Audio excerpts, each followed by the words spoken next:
twongere engalo nga twaliza Bishop Aitawali.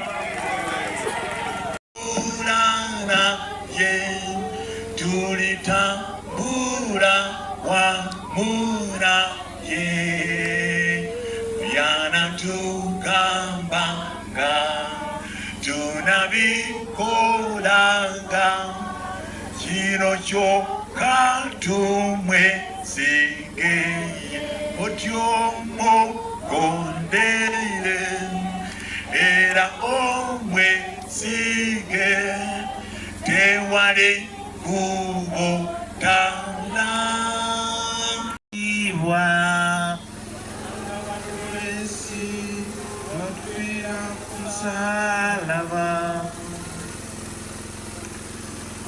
awo ekibiina ky'abantu ne kyambuka ne kitandika okusaba Piraato okubakolera nga bwe yali amanyidde. Balaba mu kifo kya Yesu. Awo Piraato n'abagamba nti, kale gwe muyita kabaka w'Abayudaaya n'amukola ntya? Bo ne bamuddamu nga baleekaana nti, mukomerere ku musaalaba. Piraato n'ababuuza nti, lwaki? Kibi ki kyakose? Kyokka ne beeyongera bweyongeza okuleekaana nti, mukomerere ku musaalaba. Awo Piraato olw'okwagala okusanyusa ekibiina ky'abantu eriko amalobo agasuna, Piraato n'amuwaayo okukomererwa ku musaalaba. Tulabe Yesu Kristo nga bw'ali, omutwe gwe gubunya ebiwundu eby'amaggwa, embazi zimbi olw'empi, ekirevu kye bakikuunyudde, nannyini kulamula n'akkiriza okulamulibwa Piraato omuntu obuntu. Kama tuli mu bigere ebyo, we eyatambula mu nnaku mu bulumi mu kuswazibwa tukyuke tubeere abalamu era tukyuke tugibweko ebyo byonna ebyandiswaziza erinnya lyo. Twebaziza olw'enteekateeka eno gy'otuukiriza, kale n'olugero luno tunaaluwayo mu mikono gyo tuyita mu Kristo Yesu Mukama waffe. Amiina. Ssebo Provost, abasumba, ssebo Reverend olw'olunaku luno njala kwebaza nnyo abateekera omuwendo ogwatugula ogw'abakula, kubanga olunaku luno senga Mukama waffe yalinga omukuffe oba oliawo obulokozi tebwandibaddewo. Entandikwa ya byonna temwali kuseka, temwali ssanyu, temwali kunyumirwa, kwali kulumwa, kwali kukaaba, kwali kuyiwa musaayi. Naye si ku lwange nzekka naye ku lwo ne ku lwange. Era ku nkomerero tujja kumulaba ng'agamba nti kiwedde. Njala nnyo okwebaza Katonda kubanga olunaku ne lutuukidde ng'abantu beetaaga nnyo omulokozi, nga tumwetaaga okusinga twali tumwetaaze, kubanga oli be tuyita mu bingi nga twetaaga omununuzi, ate nga tewali mulala okugyako Yesu waffe. Mbadde ndaba ennaku zino abantu nga bakaaba, wiiki eno ebadde y'amaziga mangi, era ndowooza ebigenda mu maaso mu ggwanga lyaffe, ebigenda mu maaso mu kibuga kyaffe Mukono, abantu nga banyolwa, nga bakaaba, nga basiida. Naye twebaza Katonda nti bino byonna yabimanya, ye kyeyava ajja abeera essuubi lyaffe. Neegayira ekisa kya Katonda okubasisinkana, lutusinkana ffenna, nga tujjukira buli kiseera nti bwe tuyitamu si y'enkomerero. Okulumwa kubeerawo, okukaaba kubeerawo, okusoberwa kubeerawo, naye waliwo Katonda ataakuvuunusa ebyo byonna bye tutadde tuyitamu. Ku nkomerero ne tugamba nti weebale Mukama. Bwe tuyita obujulirwa, kale njagala kubasabira temwerabiranga olunaku luno olw'okutaano, obanga waliwo ekisa kyonna ekyali kikoleddwa kyakolwa ku lunaku luno, obanga waliwo okwagala kwonna okwali kukulagiddwa, bannange okwagala kwakulagwa ku lunaku luno. Era abasaba bannange eri abantu bangi abakyayiwa ne bakaaba. Bannange kaleke ensi kekukyawe, abantu kabakukyawe, waliwo eyakwagala okusinga abantu bonna, okusinga ebintu byonna, kubanga ebyensi bidiba bifuuka biggwawo, nyo n'atafuuka atadiba ataggwawo, yakwagala n'okwagala ate okutagenda kuggwawo, kyava awaayo obulamu bwe n'abonaabona paka ku musaalaba alyoka akugulira obulamu. Kale nno neegayirira ekisa kya Katonda tusinkane byonna. Ekitundu kye njagala tugende nakyo mu Luka ono ekyo kyakutteko sirabye ensonga yonna ku muntu ono ng'omubi ono obutujju Piraato agamba newankubadde ekifaanana bwe kityo sirabye ensonga yonna ku muntu ono. Njagala kubayita mikwano gyange abakkiriza, Katonda naffe bw'atulaba bw'atyo. Katonda nsaba ono atutunuulire mu maka gaffe ng'oli mwami atalina nsonga, ng'oli mu maka maama ng'oli mukyala atalina nsonga, ng'omwami wayinza okujja n'agamba nti bane Mukama yampa neyampa omukyala nga takulabako nsonga, ng'omwami wakujulira mukyala wakujulira nti bannaye Katonda newankubadde bagamba abaami bafaafaaganya ennaku zino naye owange tasimulabako nsonga. Nsaba Mukama atubeere waliwo obusongasonga obutwawukanya ne Katonda. Bano baalina bujja bwe bwamugambisa nti mukomerere, waliwo engeri nnyingi eziri mu bantu ennaku zo ne weewuunya. Nabadde ndaba omusajja okusala abaana abatalina nsonga, n'osala ono n'okasuka wali ng'olinga asala enkoko, nzibane n'enkoko ogisala nsiba nnyama era neebaza kati si alina mukisa kugisala. Naye osiba nnyama n'okwata omwana n'osala n'okasuka wali. Bannange emitima, saba Katonda atugyemu emitima egy'amayinja, asinze mufu emitima egy'ennyama okubanga ono Mukama mwatuula. Saba mulaba omukaawu bungi mu bitundu byaffe, mu bantu baffe. Tunabeera n'ekisa, tunayolesa Katonda ono yafa ku musaalaba. Tunabeera n'okwagala, yengeri tutya okukolesaamu Katonda ono yatwagala. Tunayolesa obulungi, tunayolesa obulungi eri abalala abantu bannaffe, kubanga kakabulira ekyamu. Tosobola kukola birungi eri Katonda ng'ate okola bibi eri munno, Katonda n'akusiima. Tandika n'oyo akuli okumpi okumulaba obulungi bwo n'ekisa kyo, ne Katonda anaaba mulungi, anaaba wa kisa gy'oli. Twaniriza nnyo twageza okutambula okulungi, naye ensonga gy'otwala olunaku n'oba tutambula. Mukama akutunuulira, kyabagambe omuwala ono simulinaako nsonga, omusajja ono simulinaako nsonga. Saba Mukama atuyambe, kirungi n'omusaayi guno ogwayika ku musaalaba guno gutunaazaako obusongasonga bonna n'agasonga gonna ne tutukula ne katufaanana nga ye. Omwana ono simulinaako nsonga. Katonda ng'akulaba ng'oli kifaananyi kye kyennyini nga tolina nsonga. Mu maka gaffe, ku mirimu gyaffe, mu bitundu byaffe, abakulembeze baffe, mwenna saba Mukama atulabe nga tatulinaako nsonga. Baako boowonya ku lunaku luno. Mukama abaana b'okutambula kwabwe kuno nga bajjukira olugero lwe batambula olwo balimu ebigono okusituka. Taata baako b'ositula, baako b'owonya, baako b'otwala mu maaso. Nga watuukiriza olugendo luno, kanaffe tutuukirizibwe. Tuukiriza abaana bo mu kisa ne mu kwagala okuba gy'oli. Okulabisibwa obulumizibwe nga bw'ogwanidde ennyo mu Kristo Yesu Mukama waffe. Kale n'emirembe gya Katonda Kitaffe, Omwana n'Omwoyo Omutukuvu. Bishop agenda kukulemberamu.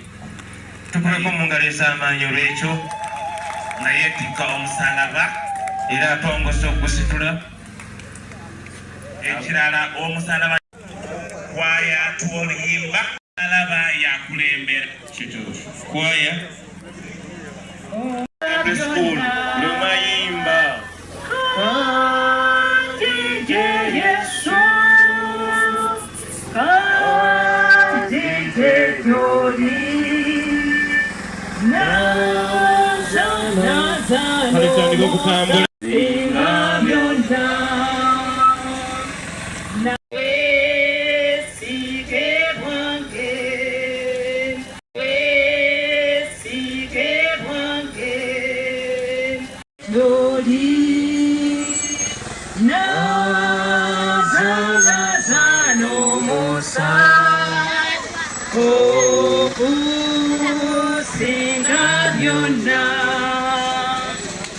Yesu wapira mte ari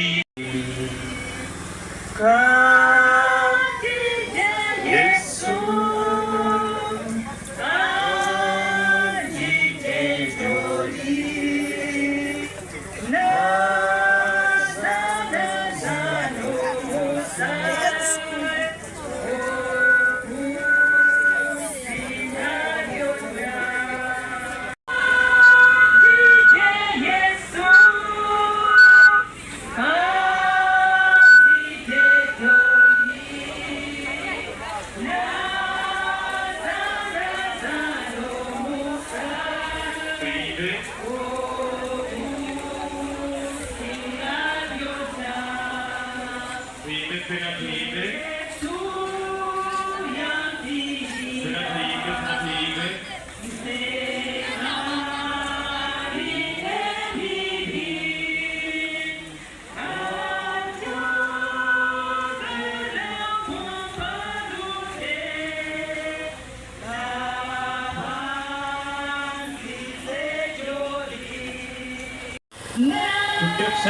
Moze kuba mu kifaananyi.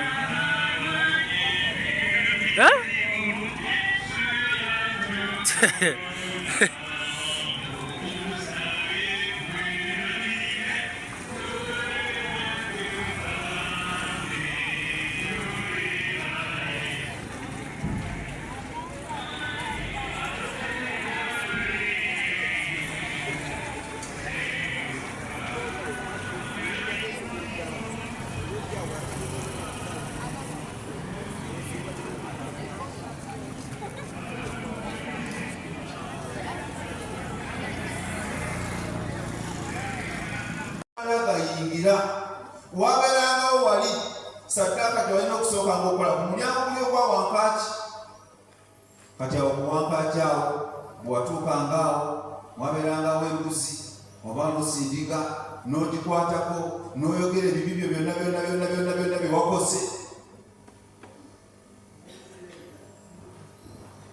mukitegedde ekyo n'obitotola byonna ng'ensolo eri wali ewuliriza. Kati wamalanga okukola ekyo bakabona abakulu ababeerangawo kakati ne balyoka endiga bagisindika mu ddungu n'edduka negenda. Kati bwe yagendanga kakati awo nga ebibyo mwana bigenze n'ensolo eyo n'olyoka osaanira okuyingira nga tomala gajja naye era nabadde ntunuulira waliwo omuntu ekibi kye yakolanga nga kimwetaagisa okuwaayo saddaaka nnene.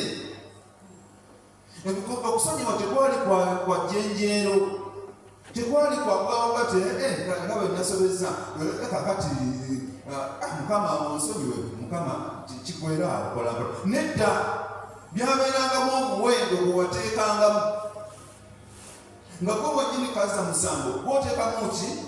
Era waliwo ekitundu kyembadde nsumakaawo kiri mu kubala awo essula ya 7 onyitiriwe okuva ku lwa 17 otunulira ng'omunaku tosobola kusonyiyibwa olw'omuwendo gw'ebyaweebwangayo lwa saddaaka. Omunaku nga tolina mukisa kusonyiyibwa kubanga bawangayo. Waliwo saddaaka eno ente 2, endiga 5, embuzi ennume 5, abaana b'endiga abalume nabo 5. Kakati maama atabirina okola otya? Mukama yeebazibwe. Embeera bw'ekyo bwe yali naye era nga abantu bagenda mutunuulirango Katonda omuzibu ennyo atasoboka n'agamba nina okukyusa olwo Katonda ateekateeka endagaano empya okujja. Endagaano enkadde yali ya saddaaka. Mukama yeebazibwe.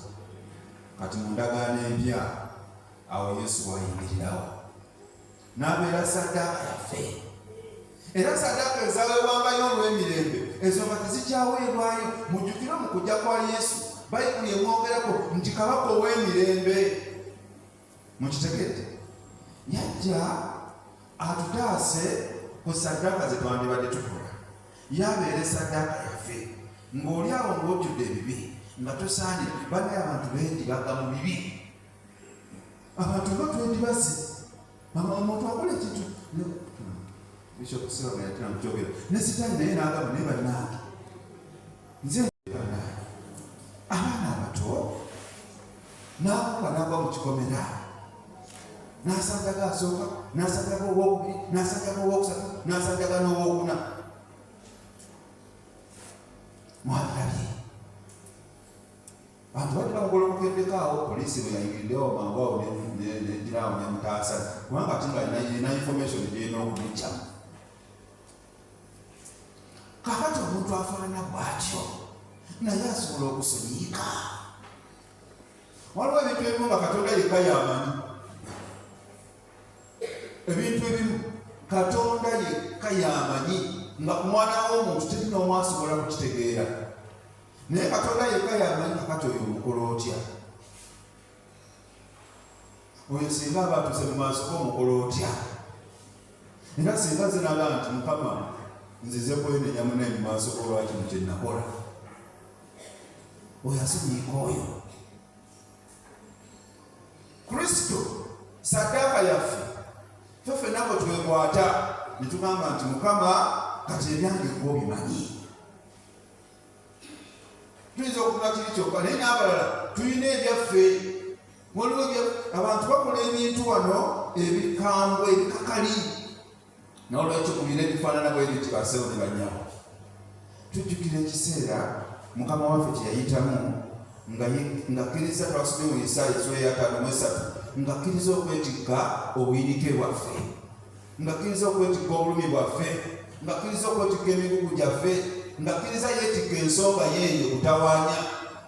Kino kiseera kyakwefumiza tugenda kutambula wano bannaaye, naye si ya kutambula butambuzi mu ngeri ya kinyumu. Ekinyuma abantu abamu ate babikolanga kinyumu, babikolanga dduyiro. Bannayo no si dduyiro. Oba oyagala dduyiro ojja kufuna olunaku olulala otambulire okwo olime tumalira budde. Totukaluubiriza, twagala atambula ng'oli ku mulamwa, ng'ojjukira ekkubo olugendo olwo Mukama waffe Yesu yatambula olumutuusa e Gologoosa oba e Kalivaaliyo. Gwe mulamwa mukwano gwange gwe tugenda okutambuliramu. Nga naye muli olumwa era y'ensonga lwaki tulina n'okutuukako ekawuga mu basibe. Kubanga naye kati mu kiseera kino yali musibe. Yesu yali musibe, yali akwatiddwa, naye nga n'abaamuwaayo baali bamu ku bayigirizwa be. Baamuwaayo era n'abaamusalira omusango baali bamu ku bakabona abakulu n'abawandiisi. Ekyo mu nsaasi nekyogera empolampola. Bakabona abakulu n'abaki n'abawandiisi. Naye nga Yesu agamba kyonna kye kiri nina okukimaliriza, kirina okuggwa. Era bamu waliwo omusajja erimu lyanaye ku musalaba naye temwaliwulidde nga bigamba naye gwe Kristo. Manyisa waliwo agantu agafaana amalala gago aga Kristo. Kale oba gwe Kristo toyinza weerokola wekka ku musalaba kuno nkale mukulu, kale weerokole wekka. Kubanga tuli ku musango gwemukubanga funa tuli ku musalaba wamma munnange bulaabi nze wogiranga mu bwakabaka bwonzijukiranga. Katonda yeebazibwa. Era awo waliwo ekyokuyiga ky'amaanyi. Mumanyi ansa Yesu yamugamba nti olwaleero onooba nange muki mu lusuku lwa Katonda. Katonda naye Yesu talema kubeera yali yeri kubanga ate yagamba wali onooba nange mu lusuku lwa Katonda. Naye Yesu ekimukomereza n'okutuuka okufiira ku musaalaba kwali kununula nze, kununula kwe. Naye n'ensonga ey'okubiri eyalimu yeeno kwali kunafuya kufa. Manyi abantu batunulira okufa balowooza nti kya kitalo nnyo kirya, kubanga ffenna tukutya. Teri afa n'akomawo wano n'atunyumiza bwe bibeera, taliyo. Naye Yesu yatulaga nti n'amagombe n'entaana nafu nnyo tutera n'okukiyimba mu nnyimba zaffe. Entaana nafu n'okufa kuki? Kufu. Kubanga that is not our destiny. Waliwo essuubi. There is hope beyond that grave. There is hope. Waliwo essuubi erisukuma busukulumi ku ntaana eno. Kale nno ekiseera kino mikwano gyange twasomye ekitundu kyabadde mu Warumi essuula 8:35-39. Naye kiriba ki ekitwawukanya n'okwagala kwa Kristo? Yawangula, naffe tujja kuwangula. Katonda yeebazibwe. Kristo yawangula. Sikyanenya nnyo bantu bano abaaliwo mu kiseera ekyo mu kufa kwa Mukama waffe Yesu baali banyiizanyiiza dde ekyamazima. Naye nono Piraato yalina ku buyinza n'atakozesa bulungi buyinza bwe kugamba, naye n'awuliza buwuliriza bantu. Yaleekana eddoboozi ddene, baleekana eddoboozi ddene nnyo nga bagamba nti ki? Akomererwe. Bayibuli egambye nti amaloboozi g'abantu ne gasaanikira. Waliwo abakulembeze abali bakola ensobi nga bawulizanya amaloboozi g'abantu. Ate ekirala ekisinga okunnuma, mmanyi Abaganda tugenda ne tugamba nti abangi basooka olubwe kikola ki wekyabikira nti era abangi bebakwebazanga luweze, abangi nabo basobola okukola ensobi mukitegere, n'abangi basobola okukola ki ensobi. bw'otabeeranga olwogamba kwogende ne majority, waliwo ne majority olweberanga yeyo oyimiriranga kunda nebanga oliko omuweka ng'oli ku minority. Ati wano abademokulaasi bagamba that is not democracy, kubanga democracy kwe kunyigiriza abatono n'omunda n'abangi. Mukitegedde, there is the will of majority over the minority. Eko twakasobanga mu primary. Democracy is the will of majority over the minority. Mu Luganda democracy kwe kunyigiriza abatono. N'abangi bakola ki? Bakola ensobi. Mwana magambe sikyabanenya nnyo. Bw'otunuulira Yuda Isikalioti musajja wattu naye gye yali. Yuda Isikalioti naye musajja wattu. Ate ekisinga Yuda Isikalioti kyeyabibala nti omusajja basobola okukwata ne bamukomera ne kumusaalaba. Ekyo si kye yasuubira. Yamanya nti ono omusajja kamenyo tubadde naye tumulabye nnyo, alaba tebasobola kukwatako. Naye olaba neefunira akavaawo katakano nyabulagiddeeko nange kyezikusa. Manyi kuvaada abantu bawumbirwa ssente, baagala ssente. Baada agenda okulaba ekyagala omusajja bamukudde. Yanoga bino ate nga gye bigenze walala. Okakananga bamukoze batya? Bamukomerere n'agamba omugezi wano adduka n'azzaayo ssente eri bakabona.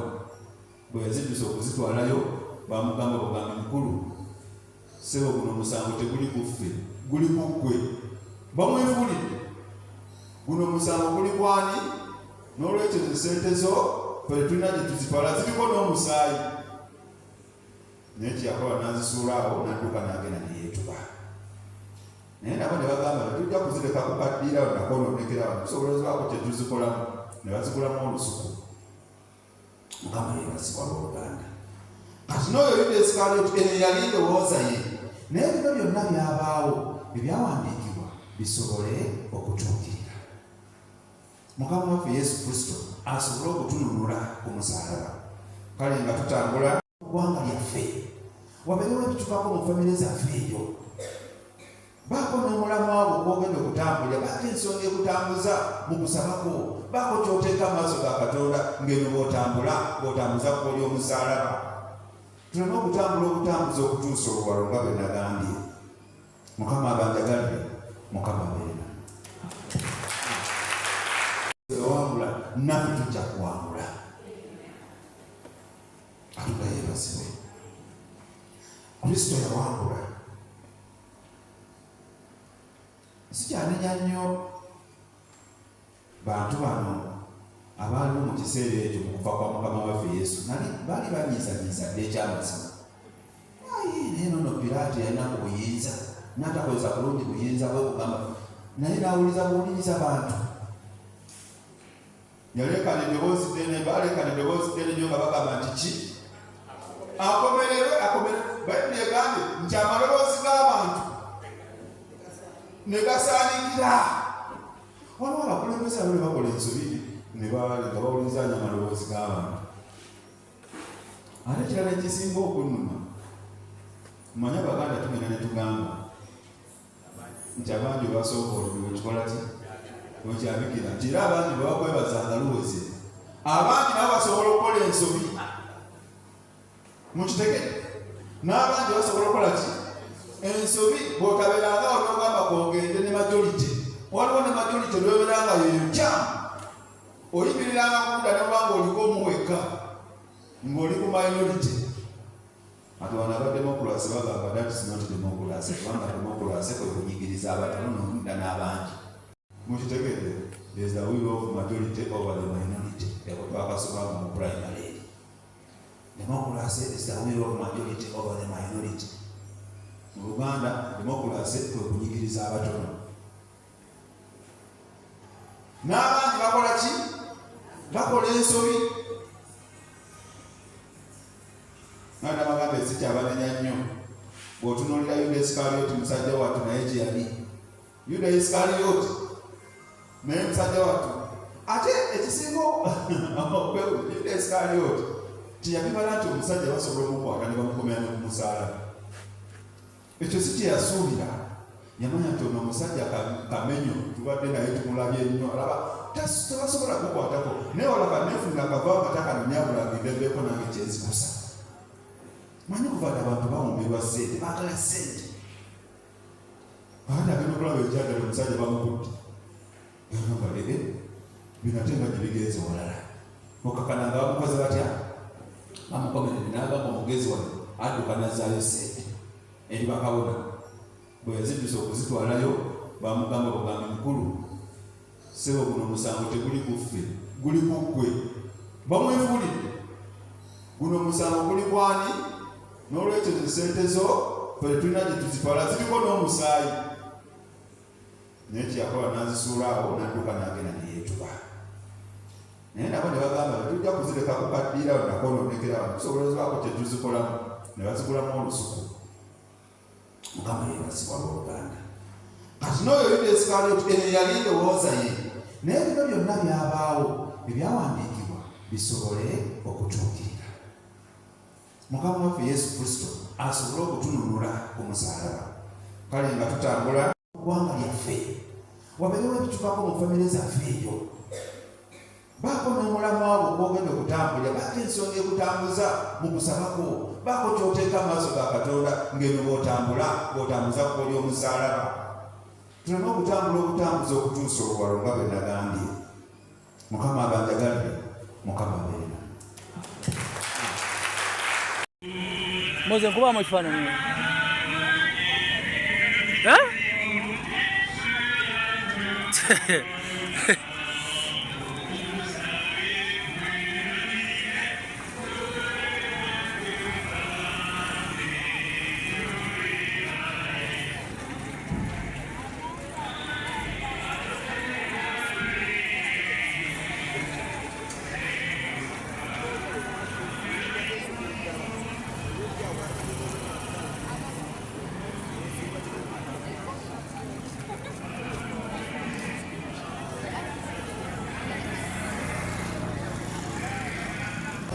Chairperson wa NRM municipality ate era akomita ONC abakristu mwenna abantu ba Katonda twagala kutwala omukisa guno okubagaliza Easter ennungi oba amazuukira ga Mukama waffe Yesu Kristo. Olwaleero lunaku lwa kkubo lya musaalaba nga mu byonna tutunuulira okubonaabona kwa Mukama waffe Yesu ate n'amala n'abeera saddaaka yaffe ffe ng'abantu. Tubadde awo Bishop n'ayigiriza n'ayogera ku mbeera Abannayuganda gye bayitamu. Ekyamazima waliwo ebintu ebijja nga Katonda yennyini gwe tulina okuddukirako. Toddukira wantu walala wonna wabula ekiddukiro kyaffe ye Katonda waffe, kubanga buli ekibaawo kijja ng'akimanyi. Naye ate aba alina ne solution, kubanga bakadde baffe bakitafe Katonda batuyigiriza nti ekigeze ekinene ate kye kireeta obuwanguzi obunene. So nga tuli mu kiseera kino mu mbeera eriwo mu ggwanga tunulira obutemu, tulina okuddukira eri Katonda. Wakole tukoze ensobi tumusabe atusonyiwe, ate nga bwe tumusaba ffenna atuwanguze. Twagala okusasira bannaffe abasuubuzi baffe mukono abakoseddwa mu mbeera eno ey'okulaakulanya ekibuga. Temugwamu maanyi, temwevuma Katonda, temwevuma bakoze batumiddwa kukola mirimu nga bwe batumye ogikola. Naye kye tusabe nnyo mu Easter eno Katonda atuyambe ffenna atugulirewo amakubo, atutemera amakubo, kubanga yesse ebintu yennyini byonna. Enganze bana NRM mwenna gye muli mbagaliza Easter ennungi, abantu ba Katonda mwenna gye muli tubagaliza Easter ennungi. Ate nga tusabe Katonda atuyamba atuwe obulamu, ate tumusabe atugulirewo amakubo tusobole okuwangula nga Yesu bw'agenda okuwangula amagombe.